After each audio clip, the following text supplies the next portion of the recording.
Good evening, everyone. How is everybody doing? Happy Wednesday, and it's almost Thursday already. It's Wednesday evening. Today's August 20th, 2025. I wanted to do a short video on a topic that has been very meaningful in my life, and I know a lot of people have dealt with this. I feel like it's almost like human nature. I feel like everybody has kind of run into these feelings in their life at some point. I wanted to talk about codependency. And for those who don't know what codependency is, we are going to thank Google for this wonderful definition. So, codependency is an excessive emotional or psychological reliance on a partner. It says typically one who requires support on account of illness or addiction. I kind of want to go against this a little bit because I feel like it's not typically someone that has an illness or an addiction. I feel like people could be codependent on someone for an array of reasons. I think with illness and addiction, we'll see as I keep going with the chat here, it definitely comes up in people's lives when they are dealing with a loved one that has an addiction or an illness. But I feel like there's so much more to this topic. It's not just addiction and illness. You could be codependent, just a codependent person in general, regarding an array of different reasons. But thank you, Google, for getting us started for that definition.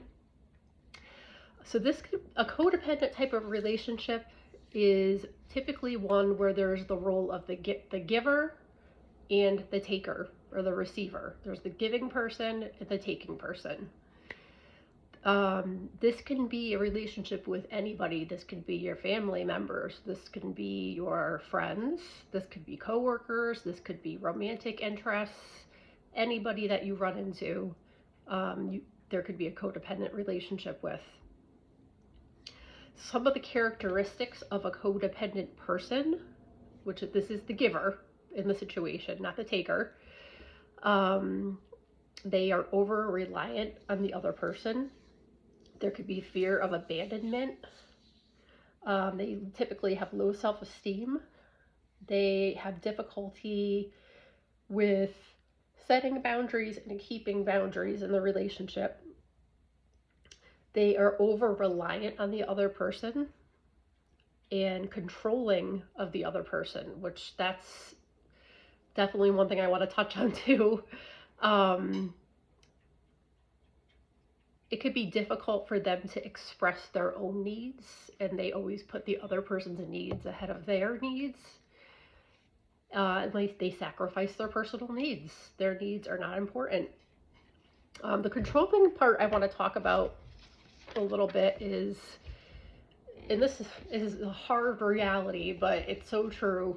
The only person that you have control of the only thing or person that you have control of in this life is you. Your actions, your goals, what you aspire to do in life, and what you say to people, how you treat people. You only have control of you. And that's really hard because sometimes you see somebody and you're like, oh, I really wish they weren't doing that. Like, oh, they're going to totally mess everything up in their life from doing that. And you just want to take them and shake them, but you can't control them. They're their own person. They are on their own journey. And when you're a codependent, you get satisfaction from trying to help people. I feel like in general, a lot of codependents have a really big heart and can be empathetic. You want to control what the person's doing because you want what you believe to be the best outcome for them. But you're doing yourself a disservice and you're doing the person a disservice by acting codependent, because you could never control that person. So they probably aren't going to do what you want them to do, and you're going to be upset. And you're annoying them, and they don't want to hear it. And because we have free will, they can do what they want to do. And you may be even by, trying to get them to do certain things and act a certain way and like save them, you may be doing them a disservice because they need to go on their journey and they need to learn on their own. They need to learn the lessons on their own and go on their own journey. You could give your advice, but there's no guarantee they're going to take it. So you may hinder them. They may say, oh yeah, I am going to do what you told me to do, but they truly weren't ready yet. They weren't ready to take that step yet. So yeah, I could go on forever about that. Anyways, some examples of behaviors of a codependent person are the people pleaser. And I get that because I can be one a lot of times, which is something I'm working on. Always agreeing with the other person, even when you disagree, because you don't want conflict. You want to make everything nicey nice, and you don't realize that maybe like your idea or what you want to do is important and valuable. So you just let the other person like, yeah, whatever they want to do. I want to make their life as easy as possible. Another one is they take on more tasks and responsibilities than they should be, and it causes burnout. And this is really hard, especially if you are dealing, or not dealing, but if you do have a loved one that is an addict or has a bad illness. You're already exhausted from the situation, and then you're taking on like some of their tasks and your own, and you're just taking all these tasks and responsibilities on, and then you're burned out. So where does it, then you got two people that are down and out. So hiding your partner's problems from others, that can come with addiction. You can want to, you don't want anyone to have any kind of ill will or look badly upon the person in any way. So, or just, you want them to keep living the lifestyle they're living because you don't want conflict. So we're just gonna like push it under the rug for now. We're not gonna let anybody know what's going on. Constantly checking in with the person and also asking them for permission to do things. And as much as I don't want to do this, but I'm going to bring up the addict example again. Constantly checking on them is a way of controlling them. Where are you? When are you going to be home? Who are you with? What are you doing right now? That's a way of controlling the situation. And then also feeling responsible for your partner's actions and emotions. And that's just you'll never get anywhere with that, because people are going to feel the way they want to feel, and they're going to act the way they want to act. It has nothing to do with you. And if you're not liking how they're reacting to things or how they're feeling, and you're relying on that for your own happiness, then you're going to be unhappy. This is something really interesting when I was researching this topic, and I'm so happy I came across this. We tend to think of people that are codependent as empaths and sensitive people and caring people and nurturers, because they do have like a lot of those qualities. But narcissistic people can also be codependent, because if you think about it, they rely on outside validation for their self-worth. They need to get pumped up by people. They need to always hear how great they are and how wonderful they are and how they're always right. And narcissistic people really have like negative confidence and self-esteem. So they rely on that outside validation, just like codependents do, for their own self-worth. So some of the causes of codependency could be trauma in your childhood. So like if you feel like you're a codependent, or you know someone that is, the causes that cause them to be codependent could be that they had trauma in their childhood, they had a dysfunctional family or upbringing. They could have had emotional neglect in their childhood.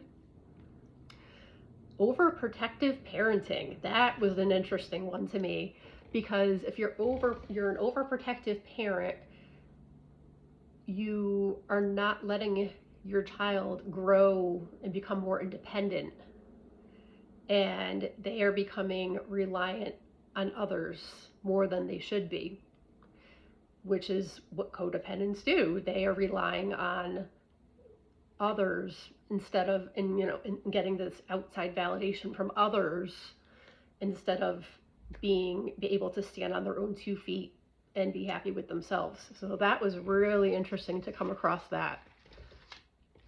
It could also be someone that was a child that was living with an addict, because the child learns to prioritize the addict's needs. The addict comes first, the addict's needs come first.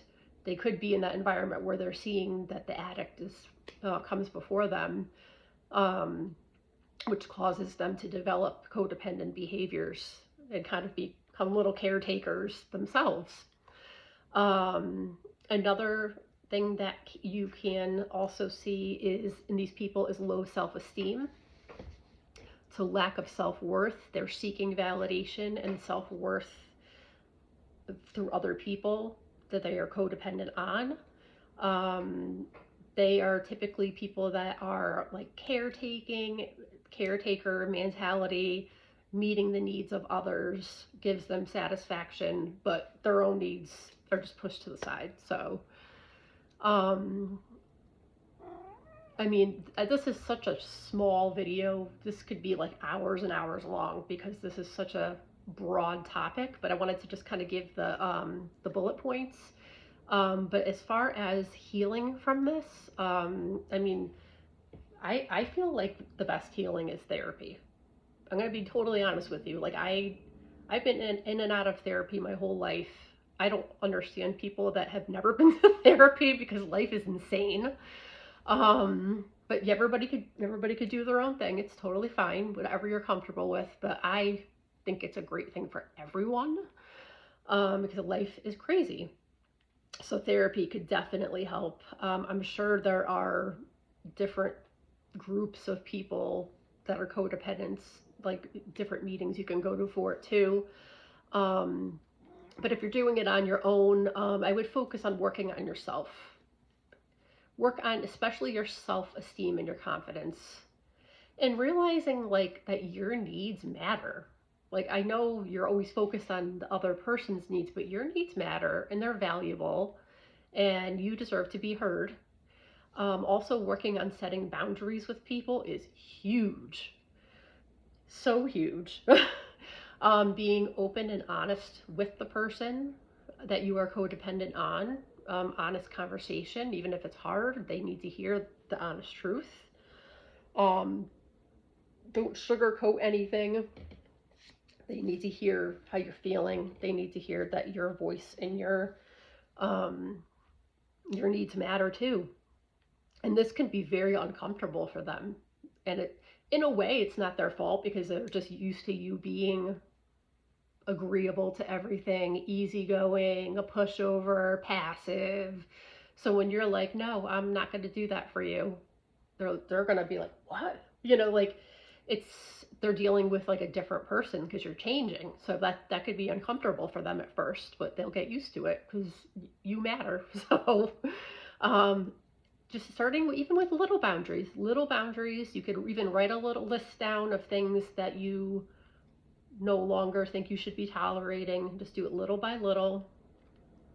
And definitely give yourself some grace. This takes practice, especially if you've been a people pleaser and a codependent type of person your whole life. That's how, I'm in my almost my mid 40s. So if I've been like that for almost 45 years, then it's going to take time for me to come out of that, because that's what I'm used to. And that could be like, that's where your comfort is. That's how you've always been, It may not be bringing you the best results, but that's how you're used to being. So give yourself some grace. It's going to take time. When you're changing, other people, might make them a little uncomfortable. you got to do what's right for you, and they will adjust. And you know, and if they're a freaking good person, they'll respect you that you're like trying to get your life together and be more respectful to yourself.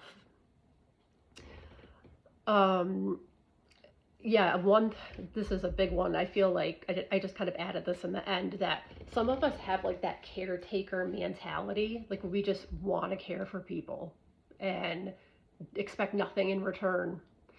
And that's where you have to have boundaries, because if you're just like that all the time and you have no boundaries, then you could end up in a codependent relationship because you're just caring for them and caring for them and they're just accepting it and maybe not giving back. Um, so that's something to watch out for. But there is a really good book, and I'll try to put the link for it, like the Amazon link, if you want to buy it. That is so helpful if you're feeling this way or you know somebody that could benefit from reading this book. It's called Codependent No More. It's by Melody Beattie. And I will put all the information in the comments below if you want to check that out. For my friends and family that live close by, I have it. So I'd be happy to dig it out for you if you want to borrow it.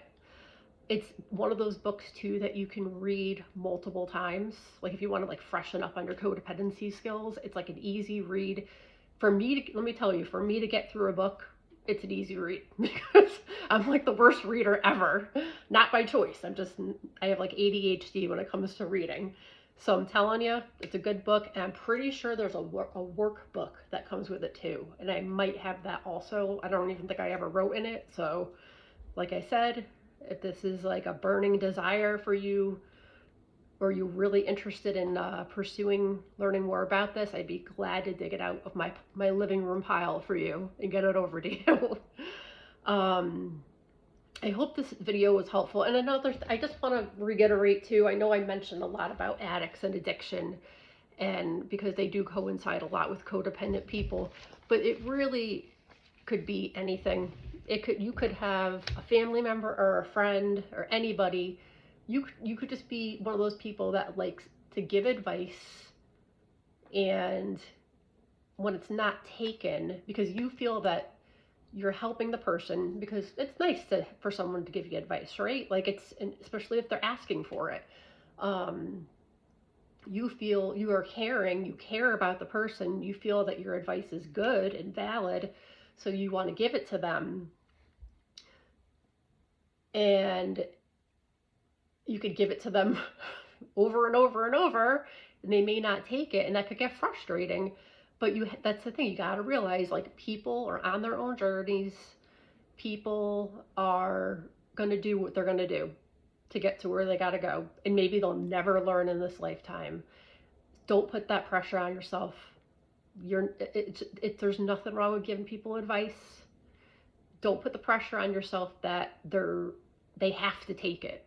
You know, like, they can take it and it could stay in their brain, and then like a year later, like, you know what, that person was right. You know, like, but they had to go through X, Y, and Z in their own personal journey to get to that answer for themselves.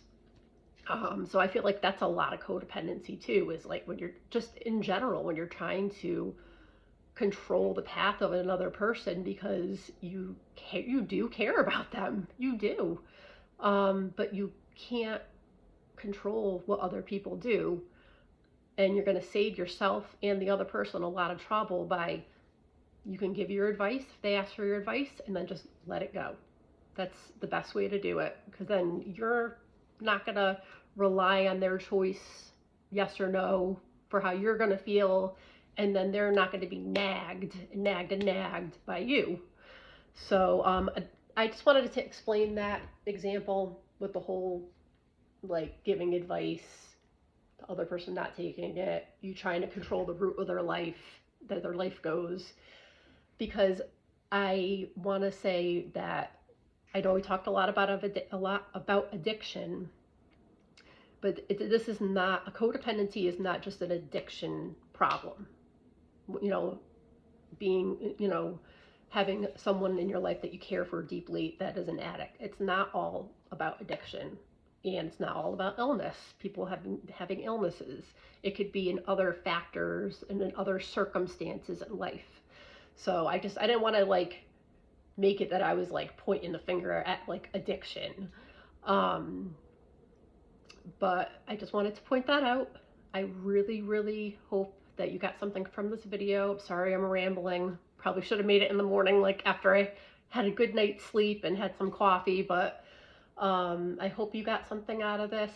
I hope you guys are doing well. If you have any questions or comments, let me know.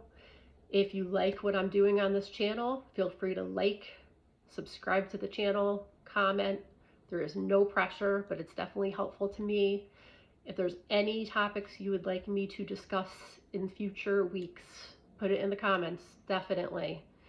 And I hope you guys have a wonderful night. Take care. Bye-bye.